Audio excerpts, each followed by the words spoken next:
बघा, अगदी काही किरकोळ अपवाद वगळले ना तर या धाडी केवळ आणि केवळ विरोधी पक्षावरील नेत्यावर पडत आहे. मित्र हो, सक्त वसुली संचालनालय, हो म्हणजे ते ईडी कुणी याला ईडी म्हणतं, कुणी ईडी म्हणतं, पण ते ईडी केंद्र शासनाच्या अखत्यारीतील बघा ही अत्यंत महत्वाची असलेली एक यंत्रणा. बघा, मागच्या 10 वर्षापासून या ईडीचं नाव आपल्या कानावर नेहमी पडत आलेलं आहे. कधी पडतं, कशासाठी पडतं, हे काय आता कुणी कोणाला सांगायची आवश्यकता उरली नाही. अहो, गल्ली ते दिल्ली या ईडीची प्रचंड दहशत आहे या राजकारणातील नेते मंडळींच्या मध्ये. ही संस्था, ही यंत्रणा ही काही भाजपच्या राजवटीत जन्माला आलेली नाहीये, पण वादग्रस्त चर्चेत मात्र ती भाजपच्याच राजवटीत आलेली आहे. या यंत्रणेचा वापर राजकीय कारणासाठीच अधिक होत असल्याचा आरोप सतत होत आलेला आहे आणि आपल्याला दिसतं ते सुद्धा त्याला दुजोरा देणारच. या ईडीच्या भीतीमुळेच अनेक नेते भाजपच्या वळचणीला जाऊन बसलेले आहेत. बडे राजकीय पक्ष सुद्धा फोडण्याचं काम या ईडी मार्फत केलं गेलं आहे असे आरोप नेहमी होत असतात. आपण नेहमी ऐकतो या बाबतीत. ईडीचा वापर केवळ विरोधी पक्षातील नेत्यांना गप्प करण्यासाठी आणि त्यांच्यावर सूड उगवण्यासाठी केंद्रातील मोदी सरकारकडून केला जातो. बघा, मे 2014 पासून देशामध्ये भ्रष्टाचार, हवाला आणि मनी लॉन्ड्रिंगच्या नावाखाली ईडीनं गेल्या 10 वर्षात देशभरात 4500हून सुद्धा अधिक धाडी टाकलेल्या आहेत. पण या धाडीमध्ये 95% अधिक लोक विरोधी पक्षातले आहेत. आता ही आकडेवारी जर पाहिली तर ही शासकीय यंत्रणा किती निष्पक्ष काम करीत असेल याचा अंदाज आपल्याला सहजपणे येऊन जातो. भानगडी करणारा नेता बघा, कुठल्याही पक्षातला असो, त्याला तुरुंगात डांबायलाच हवं, पण इथं नाही ना तसं घडत.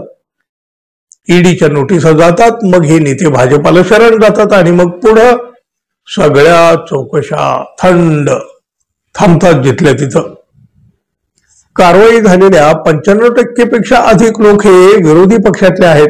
यामध्ये बघा, काँग्रेस आहे, तृणमूल काँग्रेस आहे, झारखंड मुक्ती मोर्चा आहे, राष्ट्रवादी काँग्रेस पार्टी, आम आदमी पार्टी यांचा सुद्धा समावेश आहे.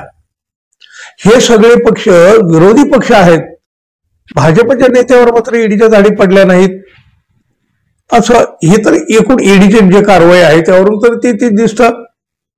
ईडीनं 10 वर्षामध्ये ज्या धाडी टाकलेल्या आहेत त्यामधून 9,500 कोटी रुपयाची रक्कम जप्त करण्यात आली. ईडीच्या कारवाया केवळ विरोधी पक्षातील नेत्यावर केल्या जातात. ईडीच्या कारवाईच्या विरोधामध्ये सर्वोच्च न्यायालयानेही कडक ताशेरे ओढलेले आहेत. तरी सुद्धा ईडीच्या कारवाया या केवळ आणि केवळ विरोधी पक्षातील नेत्याविरुद्ध केल्या जात आहेत. विरोधी पक्षातील नेत्याशिवाय वरिष्ठ IAS अधिकारी आहेत त्यांचा देखील समावेश आहे. त्यांच्यावर सुद्धा कारवाई या ईडीने केलेल्या आहे. ईडीची बघा, ही यंत्रणा जरी जुनी असली ना तरी 2019 मध्ये या ईडीला नवा अधिकार देण्यात आला. अर्थातच तो भाजपच्या राजवटीमध्ये. या NDA सरकारनं 19 मध्ये अधिक म्हणजे ते गैरव्यवहार प्रतिबंधक कायदा, तो PMLA कायदा आहे ना, त्यामध्ये मोठा बदल केला आणि त्यामुळे काय झालं, ईडीला एक मोठी ताकद मिळाली. आता बघा, ईडी स्वतः गुन्हा दाखल करू शकते, आरोपींना अटक करू शकते. याआधी ईडीला एजन्सीकडून चार्जशीट केल्याची वाट पाहावी लागत होती, पण आता ते नाही. विरोधी पक्षातील नेत्यांना त्रास देण्यासाठी आणि भाजपमध्ये पक्षप्रवेश करून घेण्यासाठी सत्ताधारी पक्षाकडून म्हणजे भाजपाकडून ईडीचा वापर करण्यात येत आहे असा विरोधकांचा आरोप आधीपासून आहे. काँग्रेस म्हणजे बघा, पूर्वी केंद्रामध्ये डॉक्टर मनमोहन सिंग यांचं सरकार होतं त्यावेळी म्हणजे जवळपास 2004 ते 2014 या काळात ईडीकडून केवळ 200-250 धाडी टाकलेल्या आल्या होत्या.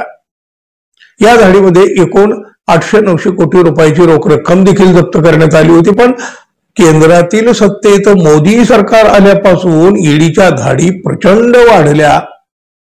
बघा, अगदी काही किरकोळ अपवाद वगळले ना तर या धाडी केवळ आणि केवळ विरोधी पक्षावरील नेत्यावर पडत आहे. भाजपातल्या भ्रष्ट नेत्यावर ईडीची कोणतीही कारवाई होताना दिसत नाही. भारतीय जनता पक्षाच्या नेत्यांच्या विरोधामध्ये पुरावा देऊन सुद्धा ईडीकडून कारवाई केली जात नाही असा आरोप तो विरोधी पक्षातील नेत्यांचा आहे. अगदी आधीपासून आहे. भाजपाची सत्ता आणि सरकारी यंत्रणांचा गैरवापर यावर गेल्या 10 वर्षात मोठी चर्चा होत आलेली आहे.